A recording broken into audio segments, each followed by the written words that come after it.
Assalamualaikum warahmatullahi wabarakatuh. Pada hari ini kelompok kami akan mempresentasikan mengenai aplikasi Pseudomonas fluorescens untuk mengendalikan patogen Ralstonia solanacearum untuk penyebab penyakit layu bakteri pada tanaman berbeda, yaitu nilam, kacang tanah, tomat, dan kentang. Saya Daniel Steven, nomor NIM 104. Saya Novadia, NIM 103. Saya Luki Jaya Abdillah, NIM 106. Saya Frida Brilianti, NIM 107.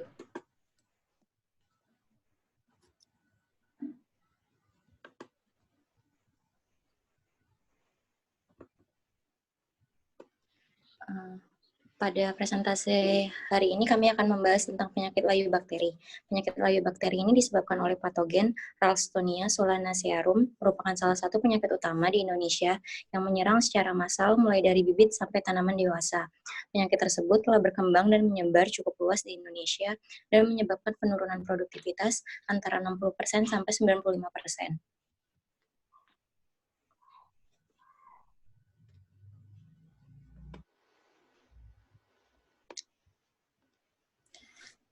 Upaya pengendalian penyakit layu bakteri ini, yaitu sampai saat ini penyakit layu bakteri masih sulit untuk dikendalikan karena epidemiologi patogen yang kompleks dan keragaman galur R. solanacearum. Beberapa upaya pengendalian penyakit yang telah dilakukan antara lain pemanfaatan mulsa jerami dan ampas nilam, pengendalian dengan antibiotik, pemupukan dengan abu sekam, tetapi semuanya masih menunjukkan hasil yang kurang memuaskan.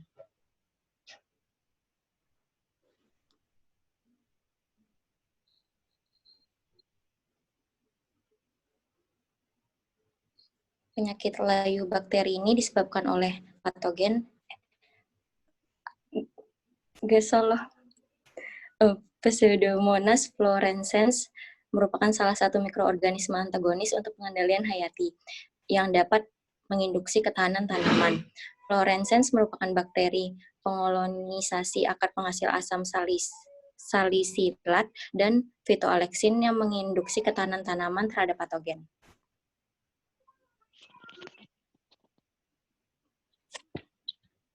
Selanjutnya yaitu Pseudomonas fluorescens. Selain bakteri antagonis, menginduksi ketahanan tanaman dan dapat meningkatkan pertumbuhan tanaman. Hal ini dikarenakan Pseudomonas fluorescens ini sebagai plant growth promoting rhizobacteria atau PGPR.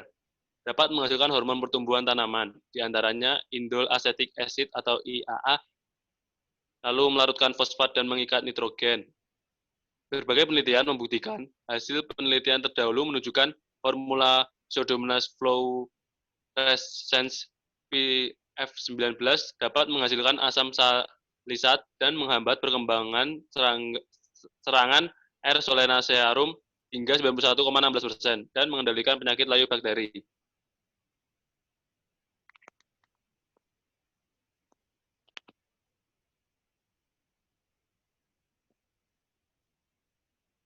Selanjutnya yaitu Ralstonia solanacearum. Patogen R. solanacearum mengganggu pengangkutan air dan zat makanan dengan jalan merusak sel tanaman. Enzim yang berperan dalam proses ini adalah enzim selulase dan pektinase. Enzim ini menghancurkan dinding sel tanaman yang mengandung selulosa dan pektin. Akibat dari serangan ini terjadi penyimpangan fisiologis tanaman, yaitu terganggunya proses translokasi air dan nutrisi lainnya sehingga tanaman menjadi layu, kemudian mati. Aplikasi fluorescens pada tanaman nilam. Berdasarkan hasil penelitian P-fluorescens PF19 yang diformulasi dalam bentuk tepung mempunyai kemampuan dalam menghambat pertumbuhan dan aktivitas bakteri patogen.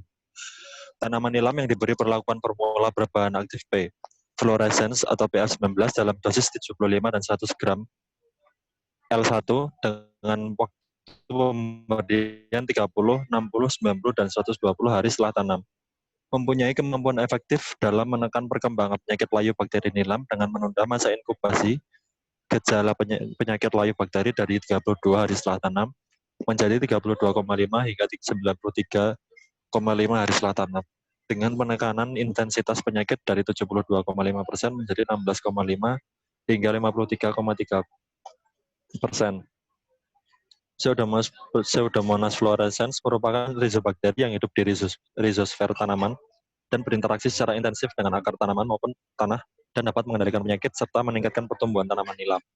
Pseudomonas fluorescens yang telah beradaptasi mampu mengkolonisasi akar tanaman sehingga menginduksi tanaman untuk meningkatkan produksi senyawa metabolit sekunder asam salisilat dan phytoalexin yang berperan dalam ketahanan pangan, ketahanan tanaman, dan menghasilkan zat atur tumbuh, diantaranya auksin, giberellin, stokinin, dan IAA dalam tanaman. Selanjutnya, hasil penelitian menggunakan suspensi PF dengan penyiraman yang dilakukan secara berkala dapat menurunkan persentase layu pada tanaman kacang tanah. Aplikasi isolat PF 107 CFU per mililiter yang diletakkan di tengah cawan air berisi bakteri 100 ml suspensi RS menunjukkan kisaran zona hambatan patogen RS dengan kisaran 0,4 hingga 6,9 cm. Hal ini didukung dengan hasil pengujian secara in vitro di mana PF3 menghasilkan daya antibiosis tertinggi. Perlakuan perendaman benih selama 15 menit menunjukkan efektivitas penekanan PLB sebesar 76,9 dibanding kontrol. Berdasarkan hasil penelitian ini, terlihat bahwa efektivitas penghambatan kejadian PLB yang terbaik diperoleh penyiraman PF sebanyak 3 kali, yaitu 1 hari sebelum tanam, 15 hari setelah tanam, dan 30 hari setelah tanam, yaitu sebesar 92,3%. Saat tanaman kacang tanah telah memasuki umur 30 hari setelah tanam dan telah memasuki fase generatif, unsur hara yang didapatkan tanaman diduga lebih terkonsentrasi untuk pembentukan genofor, sehingga ketahanan tanaman terhadap PL pada fase ini semakin meningkat.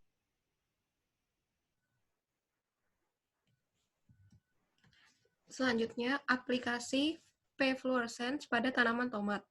Dari hasil penelitian, pemanfaatan Pseudomonas fluorescens untuk pengendalian Ralstonia solanacearum pada penyakit layu bakteri tomat, terdapat zona bening mengindikasikan bahwa isolat P-fluorescens menghasilkan metabolit sekunder yang mampu menghambat atau mematikan patogen R. solanacearum. Mekanisme penghambatan bakteri antagonis terhadap patogen dengan cara menghasilkan berbagai senyawa metabolit antipatogen seperti siderofor, kitinase, antibiotik, sianida, dan induksi ketahanan sistemik atau ISR. Siderofor dapat berperan sebagai fungsi statis dan bakteriostatis. Secara keseluruhan, pemberian bakteri agens hayati mampu memperlambat masa inkubasi dan mampu meningkatkan kadar fenol tanaman tomat.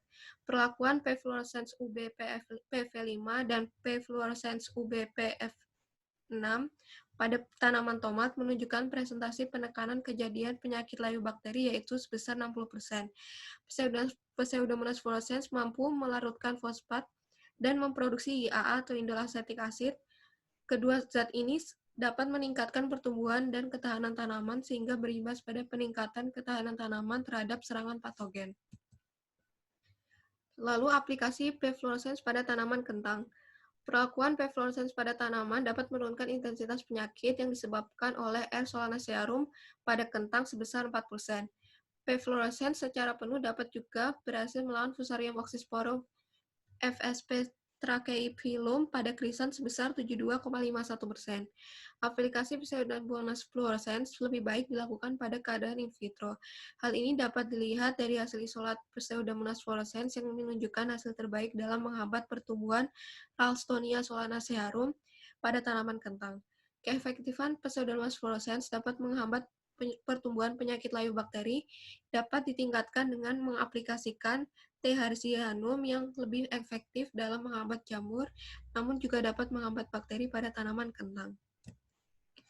Kesimpulannya yaitu aplikasi Pseudomonas fluorescens untuk mengendalikan patogen Ralstonia solanacearum penyebab penyakit layu bakteri efektif diaplikasikan pada tanaman berbeda, nilam, kacang tanah, tomat, dan kentang. Jadi, pada tanaman nilam, kacang tanah, tomat, dan kentang, aplikasi Pseudomonas fluorescens efektif untuk mengendalikan patogen Ralstonia solanacearum.